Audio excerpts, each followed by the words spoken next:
টানা বৃষ্টিপাত ও পাহাড়ি ঢলে সুনামগঞ্জে সব নদ নদীর পানি বৃদ্ধি পেয়ে প্লাবিত হয়েছে 2 উপজেলার নিম্নাঞ্চল। তিস্তার পানি বৃদ্ধিতে তলিয়ে গেছে লালমনিরহাটের 5 উপজেলার নদী তীরবর্তী নিচু এলাকা।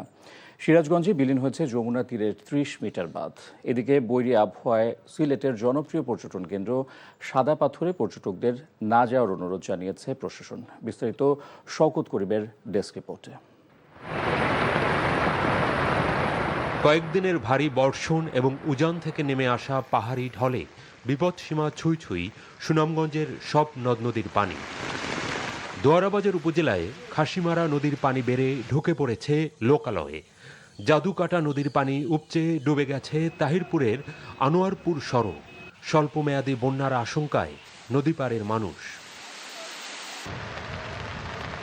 টানা বৃষ্টি ও ঢলের পানিতে বৃদ্ধি পেয়েছে সিলেটের সুরমা ও কুশিয়ারা নদীর পানি। দু একদিনের মধ্যে বিপদসীমা অতিক্রমের আশঙ্কা। ক্রমাগত বৃদ্ধি পাচ্ছে অন্যান্য নদীর পানিও।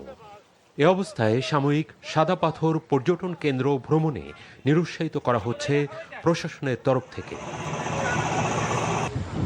উজানের ঢল ও ভারী বর্ষণে অব্যাহত সিরাজগঞ্জে যমুনার পানি বৃদ্ধি। হুমকির মুখে ফসলি জমি, বসত ভিটা। পাট আছে, ধুনচা আছে, ফসলি জমি, এগুলো তো বিলীন হয়ে যেতেছে। ভাঙন শুরু হয়ে গেছে গা, এখন আরো চলে যাবো। আর মেরামত না করলে জমি জমা ছিল সব নদীর ভিতরে চলে গেছে। এখন আর আমার জমি কোনো জমি নাই। আমাদের মূল যেটা দাবি আর কি, এখানে একটা স্থায়ী বাঁধের দরকার।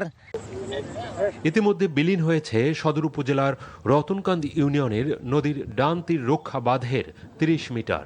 15,000 জিও ব্যাগ নিয়ে রাখছি, যাতে বাঁধ কিংবা গুরুত্বপূর্ণ রাখার সঙ্গে সঙ্গে আমরা সেটা ব্যবস্থা গ্রহণ করতে পারি। আর আমাদের যে অন্যান্য যে প্রস্তুতিগুলা সেগুলো আছে, এবং আমাদের যারা ঠিকাদার কাজ করে তাদেরও আমরা প্রিপেয়ার্ড রাখতে বলছি, যে কোনো মুহূর্তে ডাকলে যাতে তারা লোকবল নিয়ে আসে।